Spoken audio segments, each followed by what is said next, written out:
Hello students, good morning. आज की class में आप सभी का स्वागत है। प्रकाश का परावर्तन तथा अपवर्तन नामक चैप्टर के अंतर्गत आज का हमारा टॉपिक होगा अपवर्तनांक यानी रिफ्रैक्टिव इंडेक्स। इससे पहले की वीडियो यदि आपने न देखे हो तो हमारे चैनल पर जाकर के उस वीडियो को अवश्य देखें। तो आइए स्टार्ट करते हैं अपवर्तनांक यानी रिफ्रैक्टिव इंडेक्स। इसको पढ़ने से पहले हम थोड़ा सा एक फिगर ड्रा कर लेते हैं, उसके बाद हम देखेंगे। जैसे देखेंगे, एक माध्यम हम लेते हैं y और दूसरा माध्यम हम लेते हैं कांच, और एक प्रकाश की किरण यहां से आती है y से और प्रवेश करती है कांच पे। तो कांच में प्रवेश करेगी तो हम इस पे क्या करेंगे, एक अविलंब ऐसे खींच लेंगे, नॉर्मल खींच लिया हमने। ठीक है। अब ये जब किरण यहाँ आएगी तो सीधे न जाकर के थोड़ा सा अपने मार्ग से परिवर्तित हो जाएगी, यानी अविलंब के पास हो जाएगी। ठीक है। तो जब हम जानते हैं कि प्रकाश जब एक माध्यम से दूसरे माध्यम में जाती है तो वह अपने मार्ग से विचलित हो जाती है। और देखेंगे इस कोण को हम कहते हैं आई, यानी आपतन कोण को हम कहते हैं आई से रिप्रेजेंट करेंगे, और अपवर्तन कोण को हम आर से रिप्रेजेंट करते हैं।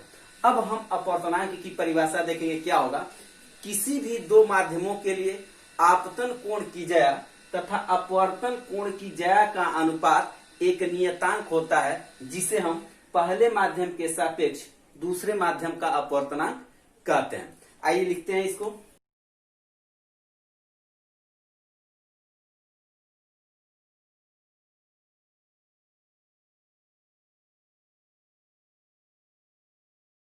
किसी भी दो माध्यमों के लिए आपतन कोण की ज्या तथा अपवर्तन कोण की ज्या का अनुपात एक नियतांक होता है, जिससे हम पहले माध्यम के सापेक्ष दूसरे माध्यम का अपवर्तनांक कहते हैं। अर्थात यदि आपतन कोण का मान आई तथा अपवर्तन कोण का मान आर हो तो साइन आई बटे साइन आर बराबर होगा नियतांक, और इसी नियतांक को हम कहते हैं अपवर्तनांक। अपवर्तनांक हो गया। तो याद रखेंगे, किसी भी दो माध्यमों के लिए आपतन कोण की ज्या तथा अपवर्तन कोण की ज्या का अनुपात एक नियतांक होता है, जिसे हम पहले माध्यम के सापेक्ष दूसरे माध्यम का अपवर्तनांक कहते हैं। यदि आपतन कोण का वैल्यू आई है और अपवर्तन कोण का वैल्यू अगर आर है तो साइन आई बटे साइन आर बराबर एक नियतांक होगा, जिसे हम अपवर्तनांक कहेंगे। और इसी अनुपात को हम पहले माध्यम के सापेक्ष दूसरे माध्यम का हम अपवर्तनांक कहते हैं। तो आइए अब हम अपवर्तनांक के प्रकार को देखते हैं। तो देखेंगे अपवर्तनांक दो प्रकार का होता है। एक को हम कहते हैं निरपेक्ष अपवर्तनांक यानी एब्सोल्यूट रिफ्रैक्टिव इंडेक्स, और दूसरे को हम कहते हैं सापेक्ष अपवर्तनांक यानी रिलेटिव रिफ्रैक्टिव इंडेक्स। तो आइए बारी बारी से पढ़ते हैं। तो पहले हम पढ़ते हैं निरपेक्ष अपवर्तनांक।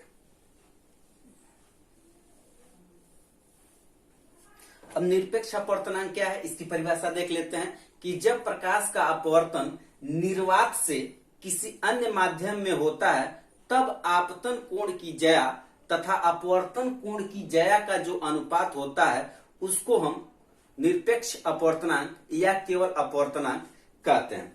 फिगर के द्वारा समझते हैं। देखिए यहाँ पे फिगर, अगर पहला माध्यम क्या है, निर्वात है। निर्वात का क्या मतलब होता है देख लेंगे। निर्वात का मतलब समझ लेंगे। निर्वात बराबर होता है निह धन वात।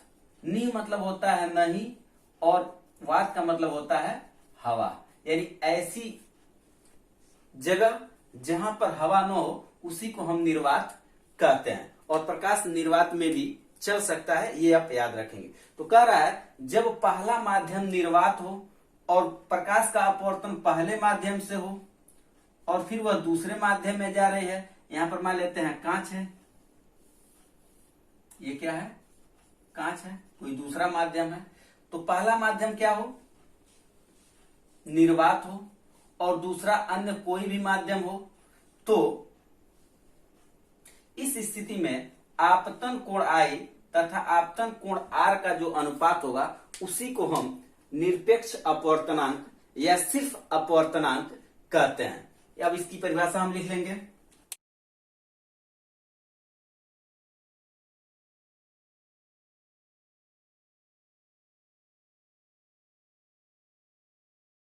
तो ये परिभाषा याद रखेंगे, जब प्रकाश किरण निर्वात से किसी दूसरे माध्यम में जाती है तो आपतन कोण की ज्या तथा अपवर्तन कोण की ज्या का अनुपात जो होता है उसी को हम निरपेक्ष अपवर्तनांक या केवल अपवर्तनांक कहते हैं। यानी याद रखेंगे, हर हाल में पहला जो मीडियम 1 होगा वह क्या होगा, निर्वात होगा, और दूसरा मीडियम कुछ भी हो सकता है। तो निर्वात के सापेक्ष किसी भी माध्यम का जो साइन आई और साइन आर का जो अनुपात होगा उसी को हम निरपेक्ष अपवर्तनांक या सिर्फ अपवर्तनांक कहते हैं। यानी पहला माध्यम अगर क्या है, निर्वात है, तो दूसरे माध्यम यानी कांच का जो अनुपात होगा वो क्या हो जाएगा, साइन आई बटे साइन आर, और ये क्या हो जाएगा आपका निरपेक्ष अपवर्तनांक।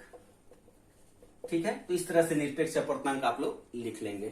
आइए अब हम अपवर्तनांक का दूसरा प्रकार यानी सापेक्ष अपवर्तनांक, जिसे हम रिलेटिव रिफ्रैक्टिव इंडेक्स कहते हैं, के बारे में जान लेते हैं।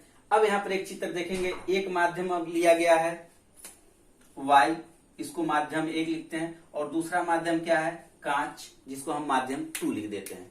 तो अब सापेक्ष अपवर्तनांक के लिए दो माध्यमों का होना आवश्यक है, और तब इसकी परिभाषा क्या होगी, जब प्रकाश की किरण किसी एक माध्यम से चल करके दूसरे माध्यम में प्रवेश करती है तो आपतन कोण की ज्या तथा अपवर्तन कोण की ज्या का अनुपात जो होता है उसी को हम सापेक्ष अपवर्तनांक कहते हैं। यानी पहले माध्यम के सापेक्ष दूसरे माध्यम का अपवर्तनांक कहते हैं। इसकी परिभाषा लिखेंगे।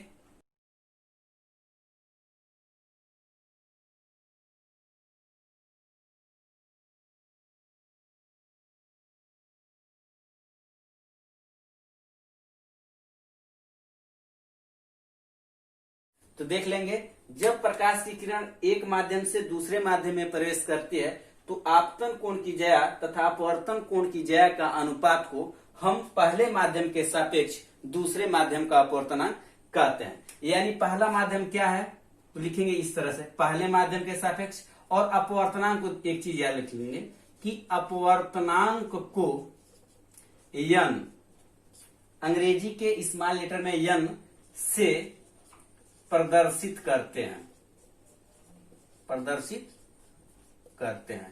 इसको जरूर याद रखेंगे कि अपवर्तनांक को हम n से रिप्रेजेंट करते हैं। अब लिखना है पहले माध्यम के सापेक्ष दूसरे माध्यम का अपवर्तनांक, तो पहले लिखेंगे 1, उसके बाद लिखेंगे n, और दूसरे माध्यम का अपवर्तनांक लिखेंगे 2। तो इसको हम पढ़ेंगे पहले माध्यम के सापेक्ष दूसरे माध्यम का अपवर्तनांक क्या होता है, पहले माध्यम का जो साइन आई है अपवर्तन कोण और बटे साइन आर, यही जो अनुपात होता है उसी को हम पहले माध्यम के सापेक्ष दूसरे माध्यम का अपवर्तनांक कहते हैं, और इसी को ही हम क्या कहते हैं, सापेक्ष अपवर्तनांक भी कहते हैं, सापेक्ष अपवर्तनांक कहते हैं। ये हो गया। तो याद रखेंगे, जब प्रकाश की किरण किसी एक माध्यम से दूसरे माध्यम में प्रवेश करती है तो आपतन कोण की ज्या तथा अपवर्तन कोण की ज्या के अनुपात को पहले माध्यम के सापेक्ष दूसरे माध्यम का अपवर्तनांक कहते हैं, और इसे ही सापेक्ष अपवर्तनांक कहा जाता है। अब देखेंगे माध्यम एक क्या है, वायु है। तो वायु के लिए हम इंग्लिश में क्या लिखते हैं, वायु को एयर लिखते हैं, और एयर के लिए जो शार्ट चिन्ह होगा वो ए होगा। कांच के लिए हम क्या लिखते हैं, ग्लास लिखते हैं, और ग्लास के लिए हम शार्ट चिन्ह क्या लिखेंगे, जी लिखेंगे।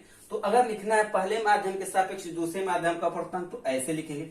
अगर लिखना है वायु के सापेक्ष कांच का अपवर्तनांक तो पहले हम वायु के लिए क्या लिखेंगे, ए लिखेंगे, ठीक है, और अपवर्तनांक के लिए क्या लिखेंगे, एन लिखेंगे, और फिर हम किसके सापेक्ष है, कांच के, तो कांच के लिए हम जी लिखेंगे। अब ए एन जी बराबर हो जाएगा साइन आई बटे साइन आर, ऐसे भी लिख सकते हैं। तो किसी के सापेक्ष किसी का अपवर्तनांक लिखना है तो ऐसे ही लिखेंगे। कांच के सापेक्ष अगर वायु का अपवर्तनांक लिखना उल्टा करना है तो पहले कांच के लिए जी लिख देंगे, फिर एन लिखेंगे और फिर ए लिखेंगे। तो इसका मतलब ये हो गया कांच के सापेक्ष वायु का अपवर्तनांक। केवल कांच का निरपेक्ष अपवर्तनांक लिखना है तो लिख देंगे एन जी। तो यानी एन जी का मतलब हो गया ये कांच का अपवर्तनांक है, और आप अपने आप स्वतः यह जान लेंगे। इसके पहले अगर कोई माध्यम नहीं दिया है तो इसको हम मानेंगे निर्वात। और जब पहला माध्यम निर्वात होता है तो उसको हम कहते हैं निरपेक्ष अपवर्तनांक। और जब इस तरह का होगा तो इसको हम कहेंगे सापेक्ष अपवर्तनांक। यानी अगर कोई भी n के बाद W ही लिख दिया तो ये पानी का निरपेक्ष अपवर्तनांक है, क्योंकि इसके पहले नहीं दिया है, इसका मतलब पहला जो होगा वो निर्वात होगा।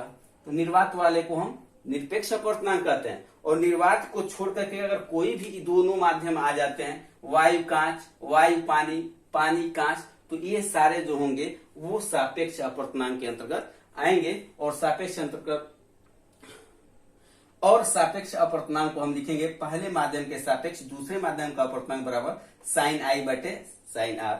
और अगर लिखना है कांच के वायु के सापेक्ष कांच का अपवर्तनांक लिखेंगे ए एन जी बराबर साइन आई बटे साइन आर। इस तरह से आज की क्लास में इतना ही। मिलते हैं नेक्स्ट क्लास में नेक्स्ट टॉपिक के साथ। तब तक के लिए गुड बाय।